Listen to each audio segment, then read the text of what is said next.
Hi Ram, thank you so much for joining us on Blitz Business. It's a pleasure to have you. Hey Ashish, my pleasure. Awesome, let's get started. So Ram, tell us a little bit about yourself first. Sure, Ram Divedi. You can see with my accent, I grew up in France, so my family is from Varanasi, but moved in France when I was a kid. So I grew up there, and I think I will be one of the few people on this podcast who's not from a business background. I studied something a bit original, I would say, which is economic warfare from the French military school. So I don't come at all from engineering or a business background. And after my studies, I moved back to India in Delhi. We are in Delhi right now. And so I run two companies, the main one being Pravaig Dynamics with two friends. So I'm the CSO of the company and one of the co-founders. So we make cars, batteries. We also help other companies make cars. So it's a deep tech company, I would say. And I also have a foundation, which is a non-profit foundation, Kutniti Foundation, where we basically help India to have a better perception. And I try to bring the knowledge I got from the French, military economic warfare sphere to India to help protect India a bit more, I would say, from foreign attacks. Understood. So many questions now coming to my head. So what? Let's talk about the first switch. What made you come back to India from France? Like, what was that transition like? What was your thought process like? You were planning to do something, or how did it? I think at that time, first, I grew up as an Indian in France. My father is a Pujari, so I grew up in a mandir, a Shivji mandir, but in Paris.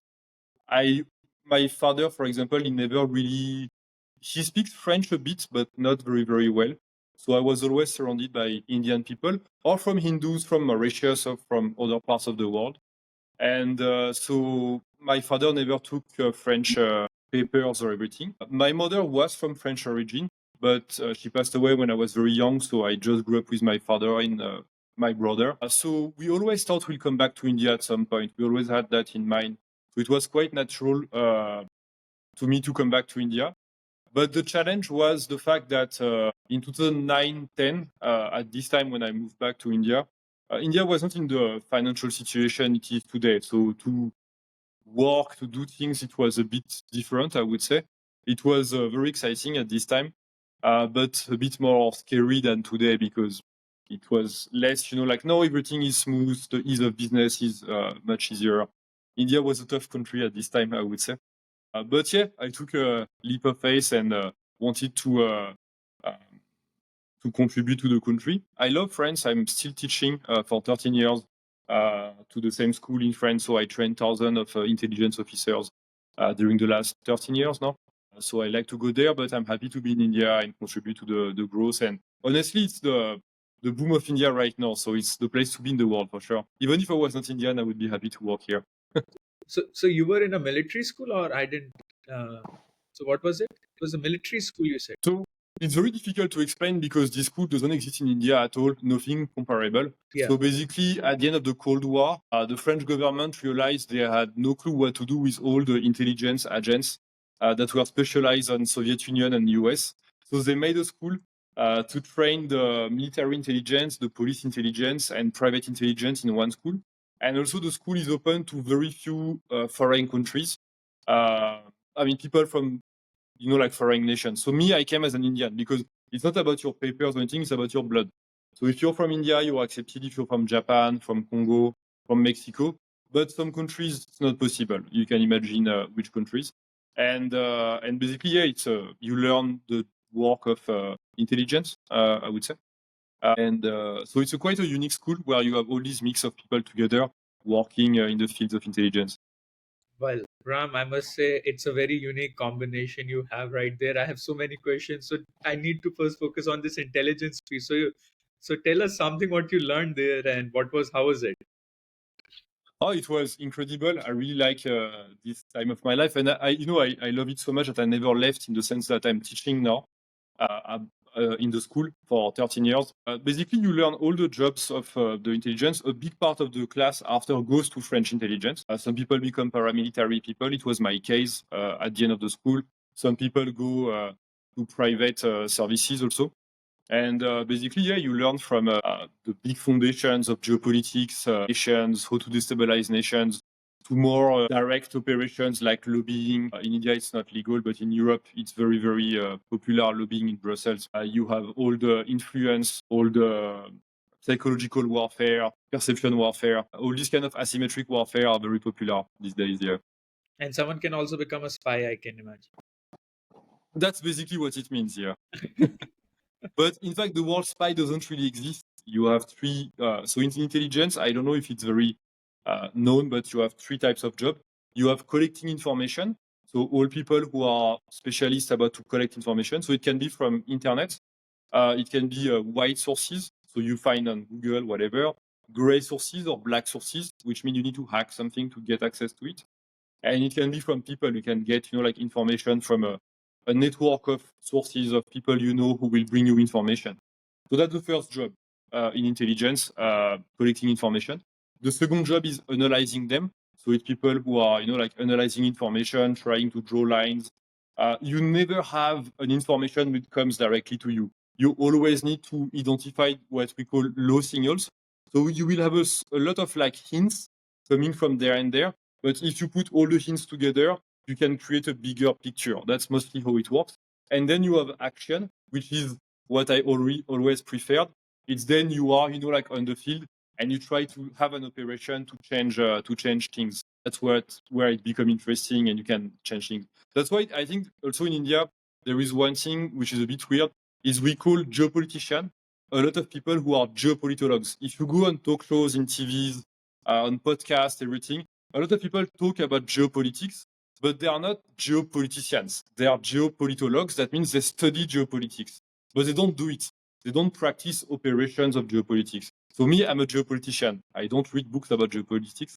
I do it. So what led you to Ram from intelligence to being in this company? How did it sort of your co-founders and all you guys met to decide to do something on those lines? For Pravaig, I never decided. It's the two others who put me inside. So me, basically, I don't have a background in cars. I don't have a background in deep tech. I understand tech, but mostly the IT part, not really the mechanical part or the electronics. So your role is Siddharth, you sorry? gather intelligence from the competitors, I imagine. Not really, because in India we don't really have competitors, so I'm not even useful there, honestly. I would say no, it's just Siddharth Bagri and Dhaval Kular, who like are very good friends for a long time. They started the company at the beginning, and then when we incorporating a company properly, I became a co-founder, and I'm managing the strategy. So yeah, in strategy you have a lot of things similar to what I learned before, but at the beginning it was more like network from foreign companies, even if the two others also have good, experience abroad. They studied in Hong Kong. They traveled a lot for business also. Yeah, it was more to bring some value in the network part with foreign companies, basically finding customers. At the beginning, it was mostly that. Yeah, I joined the adventure, and it's very exciting. It's different from what I learned before, but it's also exciting to do something I'm not like trained for. I know especially that we are a lot in advanced products with a lot of deep tech inside. I start to be able to use some former, skills. Wow, wonderful, wonderful. So And I still use the skills I learned before within the foundation I have. Yeah. understood. So your office is in Delhi or in some Gurgaon, Noida, somewhere else? So basically, we have Pravaig, how we are structured. We are 350 people right now.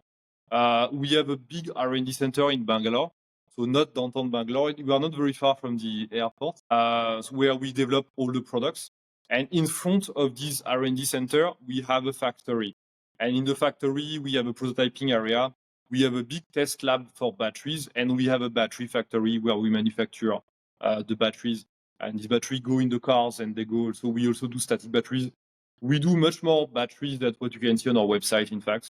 And then we have an office in Delhi, in downtown Delhi, in South Delhi, and where we do all the marketing, sales, the link with the army, some finance. So nothing on the product. Like you won't make a product in downtown Delhi, but the rest is there in Delhi. And we have an office also in Singapore for marketing and some events. Yeah. And So we have three. what is your role, Ram? Like, how does your day look like? So we are three co-founders. So Siddharth is really the CEO. He's the person who runs the company. Dhaval is a CTO. So he makes the products. He's in charge of being sure all the products come on time with a good level of quality and they have innovation because we are a deep tech company. We always make products that have never been made before. And me, I have the easiest role, honestly. I do the strategy. So I manage, basically the partnerships, the lot of how you say that, yeah, some customers also, and basically where we are going and what we should focus on. The problem we have right now, it's when you're when you're a medium-sized company, not a very small startup of 10 people and not a huge company. One of the big thing which is difficult to manage, it's cost of opportunity. You can do a lot of things. Honestly, tomorrow we could launch a scooty, we could do, a drone. We can do like we have engineers in IT, electronics, mechanics. We have a facility. We can do any kind of deep tech product. Now, what do we do? And I can give you some examples. We made a product for the NATO forces some years ago, which was a portable batteries for special forces. And it's a very good product, but just it's a kind of product where you don't make a lot of money on it and you can sell 10, 10, 10 there and there. So it doesn't make much sense to focus on this product and try to develop it. So we didn't stop, but we are not pushing this product in particular and focusing on something more, valuable, I would say. So mostly my job is not to launch new projects, but to stop projects. Yeah, Otherwise we will go, control. we'll be too spread out. Yeah. Yeah. So what is your core product as of now? Batteries?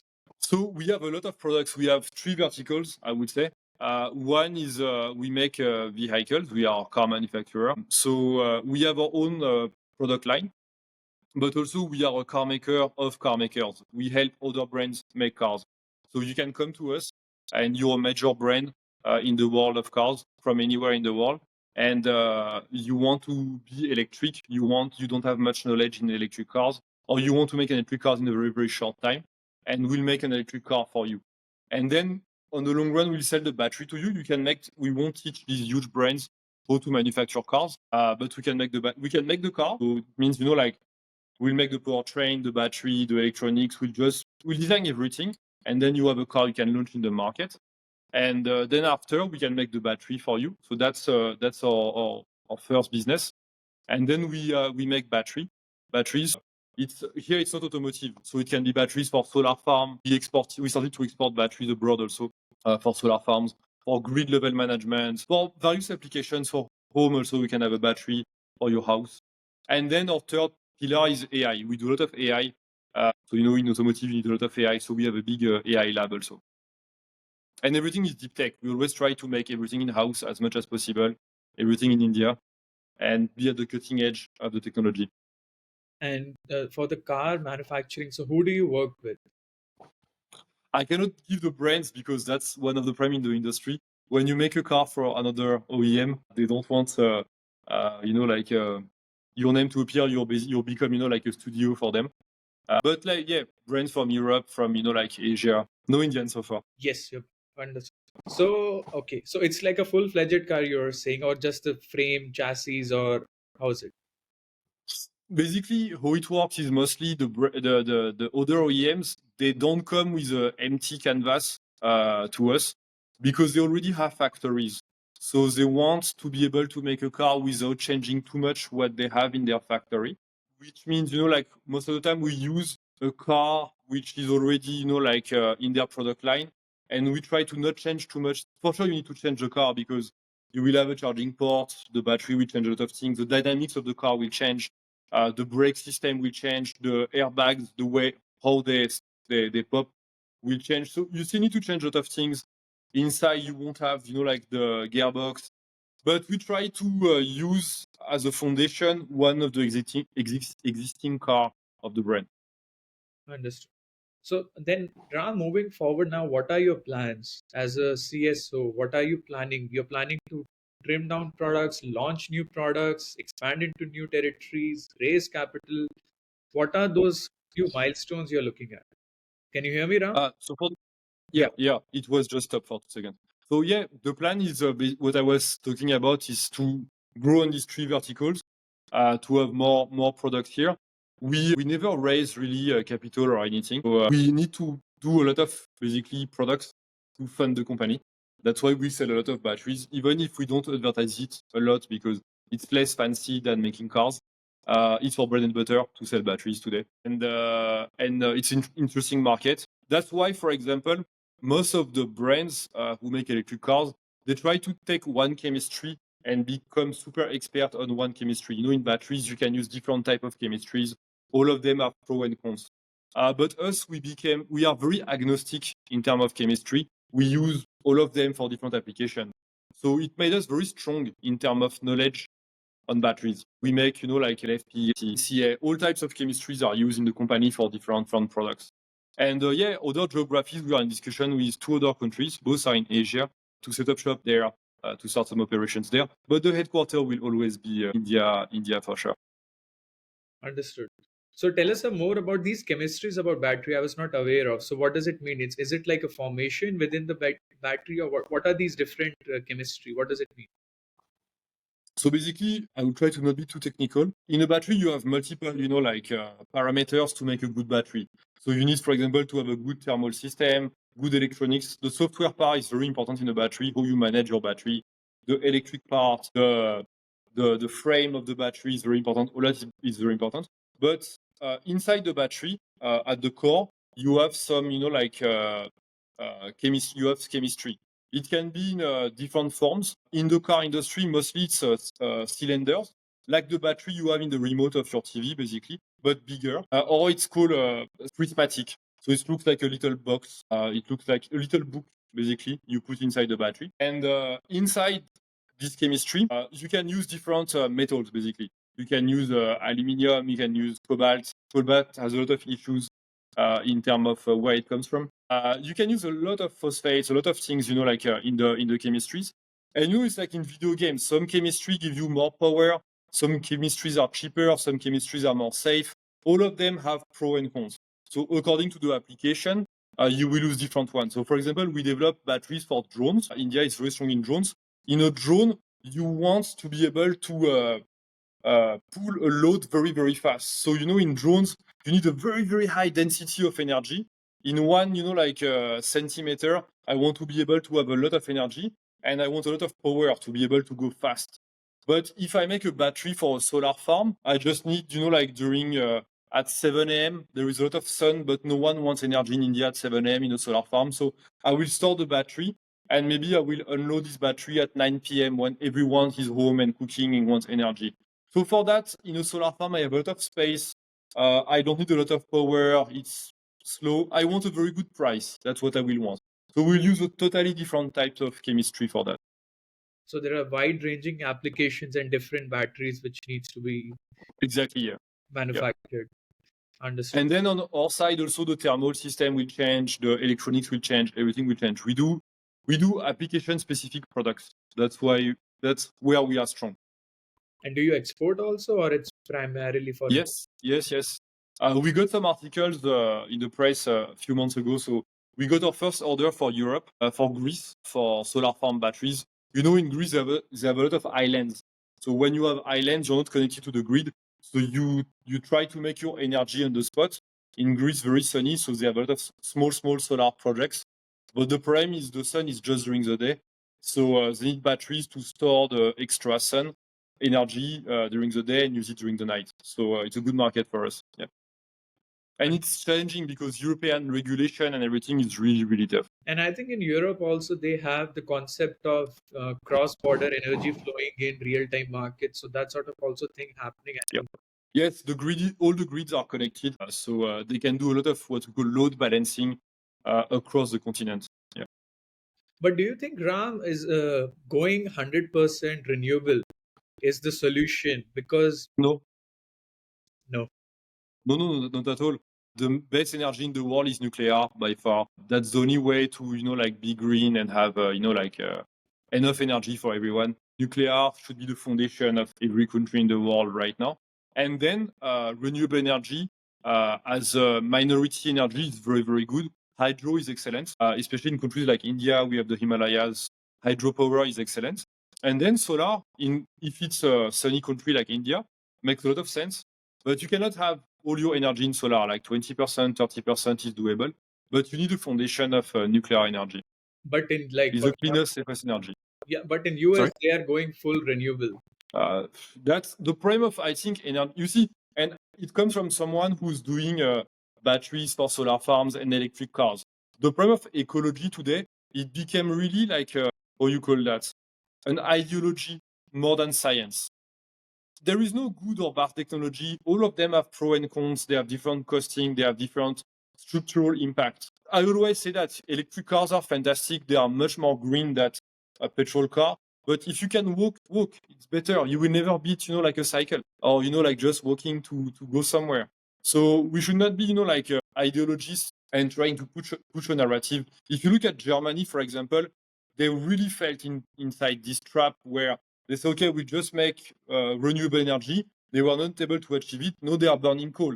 They closed their nuclear power plants and now they are burning coal to produce energy. And the whole Europe is at risk, especially during this Ukraine-Russia Yeah, conflict because of the Germans, because they went ideologic, full, like the Green Party, like took over. And yeah, it's horrible. the Green Party took over. Yeah, I mean they had some challenges. Yeah. Yeah, the Russia. I think Russia was supplying oil. The what was that name of the pipeline? And it was cut The gas, Nord Stream and everything, yeah. The downstream. gas. Yeah, Yeah. yeah. And then moving on, Ram, in terms of let's talk about non-business aspect also a little bit, since you have the intelligence background, and also what's happening with the current situation. A lot of wars happening in different parts of the world. How do you read that? How does someone process it Uh, as an individual, as an citizen? I think there are not more wars than, like there are always wars. It's something that always happen in the world. Uh, and some have some media coverage. Ukraine has coverage. Gaza has coverage. But we know we have a conflict at our border in Myanmar. Conflicts are there in Somalia, in Ethiopia, in Congo. So there are conflicts all over the world. There is nothing really special these days about that. What is different from the last 20 years is the fact that the world becomes more and more multipolar. There are a lot of powers emerging in the world. I'm not talking about money, I'm talking about military and geopolitics. India being one of them for sure. So now you don't have two blocks like the Soviet and the American, for example. And even after the Cold War, it was still basically NATO and non-NATO, roughly. But now you have a lot of strong powers in the world. And I think the conflict really moved. No one can afford much to do open war, like with tanks and planes. Even if you look at Russia, it's not a full, like a strength conflict. Now where we are going towards is, like a lot of asymmetric warfare, economic warfare, stock market manipulation, cyber warfare, perception, change of narrative, destabilizations, political ingerence. That's what people use. It's much cheaper. The impact is higher, and you can go very, very far with it. And the French were experts about changing societies. If you know about the French theories and all that, they can go to your country, change how your citizens behave, and it's very, very dangerous. Yeah. And I think the problem in India is the fact that there are maybe 8 to 10 countries in the world where they have buildings, like buildings full of these guys, experts about destabilization. In India, we don't have that because we are a peaceful country. We don't try to. For sure, we are concerned about our borders, but if after our borders we are fine, like we just do regular diplomacy and we try to know a bit what happens, but that's it. We don't try to interfere with other countries, and I'm happy with that. I think India is a great country and we should be an example for the world. But it's it makes you weak because you don't know what will come at you. You don't know what will be the attack on you right now, and that's what I try to bring on the table. I have a foundation where basically we try to explain and train India to be more, like strong against foreign attacks. So, what are the attacks India needs to be concerned about as of now? I think the biggest attacks, I mean, what's very dangerous right now is perception, is the image of India is horrible. And many Indian people, they think, oh, but we have, like yoga and we have this and that. I'm sorry, yoga is Chinese. Now, in terms of perception, people think it's from Nepal or China, not even from India. And we have a platform where I analyze every day with my team all the articles in the world mentioning India, and it's horrible. Most of the articles written about India are bad, and we made a platform. It's called Kutniti.watch. It's free. You can go there. You see a map of the world, and every day you see by color, and it's very red. It's very bad. The image of India is horrible. And we are at the level of Somalia or countries at war, basically. And never anything good come from India. So if we do something good, no one will talk about it. I give you an example. Everyone was happy about the G20 last year in India. You think the rest of the world talk about it? No, no one cared. The coverage was zero. They just discussed that Joe Biden met, another head of state, and that's it. There was no coverage of that. But every time we have a small thing, like a small train accident, and it happens one every 2 years, we will have thousands of articles in the rest of the world mentioning that train accident. So there is a war against us to keep us low in terms of perception. And every time we do something good, so if we do something bad, we'll be attacked. But even if we do something good, we'll be attacked. I'll give you an example. We solved a problem of toilets in India. Indian government built a lot of toilets. It was good or bad, whatever, but they made an effort here.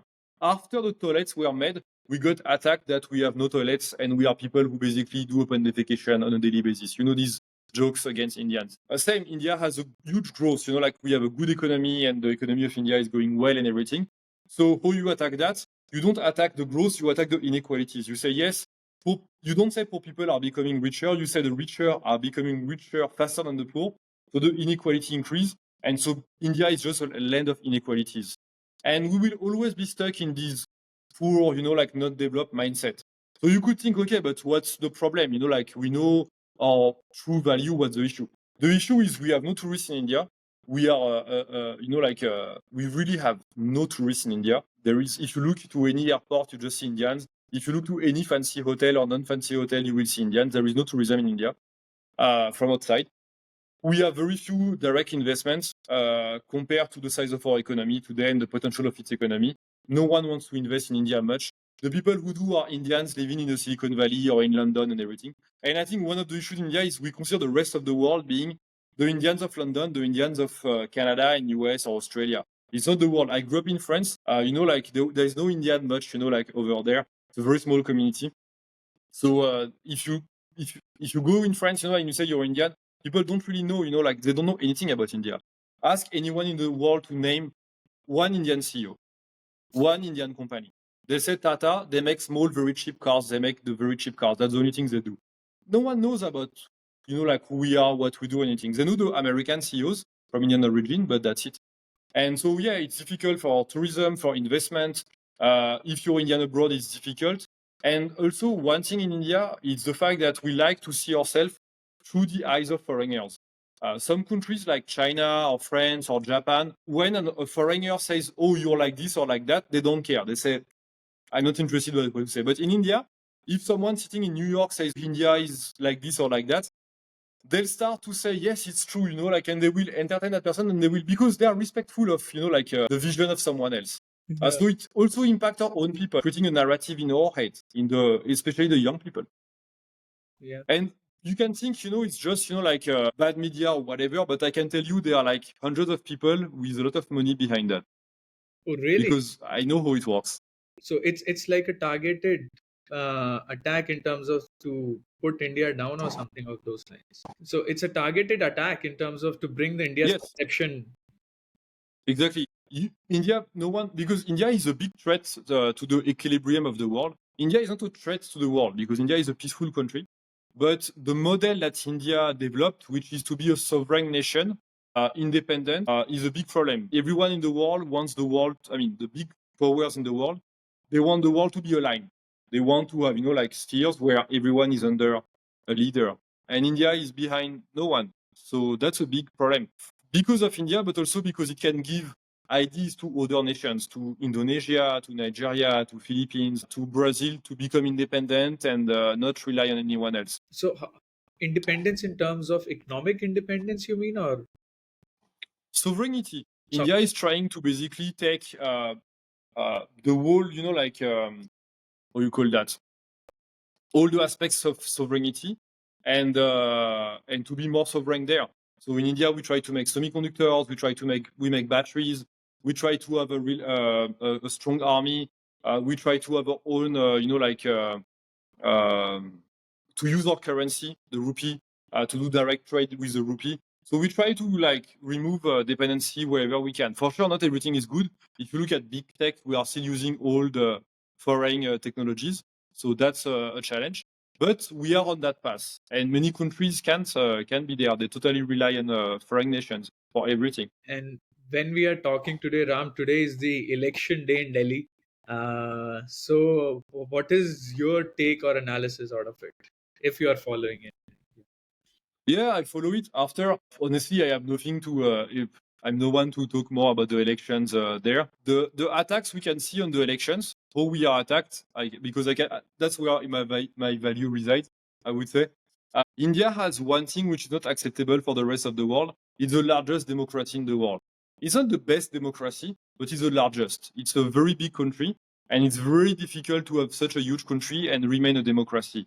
And India cracked that. But some foreign powers don't want us to keep this title. So they are attacking India being not a democracy, Why? but being an autocratic, fascist government, everything, which is not the case because everyone uses the word fascist but don't know what is fascism. They have no clue what is fascism. Fascism doesn't exist in the world. It stopped in 1975. And so that's the attack we are facing because we don't want to be labeled as a democracy anymore. But why? Because how it works, if you want to destroy the perception of a country, each country has good things and bad things. So bad things, people understand it's bad. But every time you have something good, you can use the good thing to overshadow the bad thing. If you look at US, they have a bad gang culture, but they have, like a good soft power. They have Hollywood and the music and everything. So you say, yes, this is bad, but that's good. So then you start to be in a balance, like perception. So in India, the attacks are not on the bad things, they are on the good things because they don't want us to have anything great in India. So the fact that we are a democracy is something great. And we can always use that against China, for example, say, yes, we are two big countries, but us, we have a democratic government. So that's why they want to attack that and say, yes, they have an election process, but behind there is no democracy. And it's funny because if it comes from Europe, for example, Europeans are not democracies. There is no democracy in Europe because of the European Union. It's a technocracy. Wow, wow. Some deep analysis and very interesting one. It's very engaging to look and see here these perspectives. We don't get such guests often. It's the first time, right? So it's Yeah. interesting to see and analyze the point of view.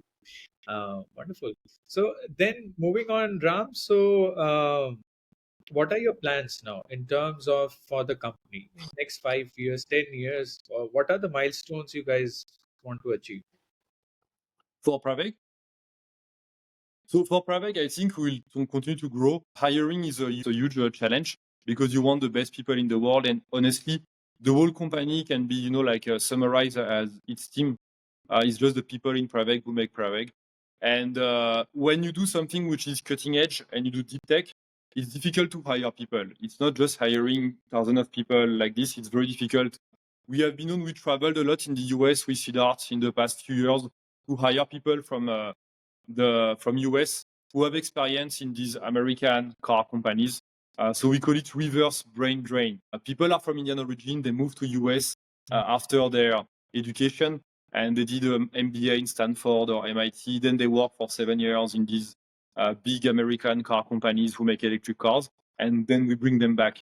But also inside India, now there is a new generation of engineers they are very, very good. So our main focus is to hire people. After selling products and everything, that's we can manage. But having the good talents is the main challenge for us. And we won't grow faster than our bottleneck is the talent. Really, it's everything is about talent acquisition in our company, I would say. And then is to have a structure where we grow, but we are still able to give space and hair to our people to be able to develop new projects. Because we have a very, very low rate of success of projects in the company, and we are very proud of that. That means we try something new. If you do something and you're sure it will work, that means you're not really innovate. There is no innovation. So we launch a lot of projects, we try a lot of things, we fail a lot of things, we lose a lot of money trying something new. But when it works, it's fantastic. So we need, as we grow, to keep this culture of trying and failing and exploring new things there and there. For sure, AI is something it's one of the core things in the company where we can use AI. So when I say we have an AI lab, we have some commercial products, but most of the AI we do is just for ourselves. It's just you have a system in a car. You can use AI, develop an AI to optimize this subsystem. And if this AI makes you, like you have a 5% gain in this subsystem, it's fantastic. It's a great progress there. So it's not only using ChatGPT and making posts on Instagram with Midjourney. It's really to develop AIs in-house for all our applications. So yeah, I think that's the challenge. After that, it's to build a brand. And the problem we have in India is the fact that we don't have a brand culture like US or Europe. We like to do good enough products. India is not known for high-end products. We have very high-end products because they have a high-end, but the brand is not perceived as high-end.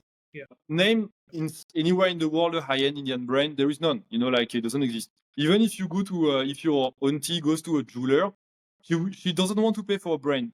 The jewelry in India is incredible, but people just pay for the price of gold and a bit of work, and that's it.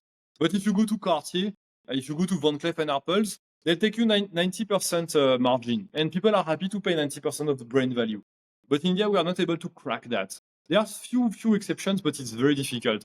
So to become a high-end, because our cars are mostly premium high-end products, to build a high-end Indian brand, it's a big challenge, especially for the rest of the world. That's why also the perception part start to connect. If you want to have high-end products, you need to have a high perception of your country. So yeah, that will be exciting, I would say. It was such a pleasure, Ram, to talk to you and understand, because you bring such a wide, diverse experience and culminating into the company you're working in. For our listeners, Ram, what are the books you will recommend for if someone wants to, this intelligence aspect, or your favorite book from, from your entire career you have enjoyed reading? Any book recommendations from your side?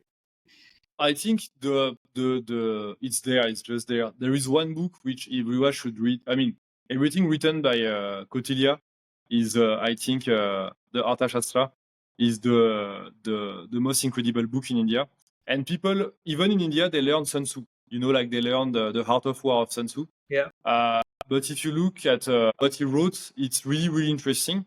And it also gives you a vibe about how were China and India in ancient time. Because in China, they used to make war with peasants. You give a stick to a peasant and you send the peasant to fight war against the next king. While in India, we already had a professional army. So I think this book is more relevant for India, where people are trained, I would say. And it's one of the most underrated book in the world for sure. Which one was the first one you mentioned? I couldn't catch. No, only one book, the Arthashastra from like Kautilya. Okay. Yeah. Understood. Yeah. Understood. Awesome. Yeah. Thanks a ton, Ram, for your time. Such a pleasure. And anything you want to share from your side? This is your time. I think my only advice in general is I've been somewhere else where people have resources and skills and knowledge on attacks, and India needs to be less naive. True. Being peaceful is great, being naive is not. That is true. We are happy in our four walls, Sorry, it cuts for a few seconds. Yeah, so I'm saying we are happy within our four walls. Yeah, and India is it's an island. We have the largest mountain in the world and some ocean outside, which is a very comfortable position, and it's a great protection. But we need to understand that the attacks don't only come from the borders. There are other ways to attack a country, and that's what the biggest threat we are facing right now is not coming from the borders. You mentioned about the price stock market manipulation. That is also some sort of attack which has happened in India. Yeah, I mean, for sure it can happen. Honestly, today we don't have that much, but next year, I mean, the more we will try to leave the dollar, the more we will face these attacks for sure. It will be, and we became the fourth largest, stock marketplace in the world. So it will start to come, but they are less violent, I would say, than attack on perception. Yeah. Understood. Awesome. And manipulation of the society, touching the youth in India and changing their mind and make them more lazy and less interested by developing the country. But that is also, isn't it true, Ram? Like most of the at least certain level of people within India, maybe upper middle class, the children are going outside to learn, and that's their first touch point. So they become like, I mean, westernized now in their A bit, yes. yeah. A bit, yes. And that's also one challenge. For example, I can give you something no one ever talk in India is it's a huge trend to have for intelligence to have your young people going abroad to study.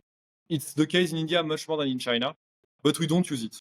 If you go a young student in Russia or China or wherever, and you go travel abroad, the intelligence services of your country will really, really check you. They'll interview you every time you come back to your country, and they'll ask you who's in your class, who's doing what, who's sleeping with you. They'll start to gather information about that because the people who are in your class, Indians are full, in Stanford, MIT, Harvard, everywhere in the world, UK, Australia, Canada. But we don't do anything with that. Like the guys go study, comes back. We don't have any hook there. But most of the big countries in the world don't proceed like this. Like they gather a lot of information from that, Oh, really? from the students. Yeah, a lot. Wow. So people are going Yeah. in different countries and they're like, tell me more. Yeah, and 20 years after, when basically, like your classmate became, like a minister, which is the case if you study in Harvard or wherever, then you use the same person to say, hey, hi, how are you? It has been a long time. I'm dropping by, whatever. Let's have lunch. And you have low-level agents everywhere in the world, but at very high level of interaction. Oh, wow. This just blew my mind. Yeah. No, that's a huge, like waste. We have something. Some countries can do it because they don't have these smart students going abroad. We have lakhs of them. We don't use them. Everywhere. Everywhere. Yeah, everywhere. Even the prime minister is Indian origin in UK. I mean, what else can you expect? Yeah, yeah. I mean, the top CEOs, but same thing. If you look at all these CEOs, whatever, they don't work for India. They work for their country. They are very loyal for the person who give them their money, which is fine. I have nothing against that. But we have no leverage on them. But that I think also gives us an advantage in terms of that. Maybe one of the reasons they are able to go into the positions because perception is low. Absolutely. What you say is true. They would not give the same position to a very smart Chinese or Russian. Yes, yes. Because they know at any time the government can go and say to them and say, you don't want your family to have issues in your, hometown. So you need to work with us. In India, we are a peaceful country. We won't do that. Yes. So that is so it's like a catch Absolutely. 22 situation. Yeah. Yeah. Wonderful. You can do it under the radar, like the Europeans. Like the Yeah. Europeans, yes. They are Awesome. in the good sweet spot. Yes. Yeah. Awesome. Thanks a ton, Ram, for your time. Such My a pleasure. Namaskar. Take care of you. take care. Let me stop the recording.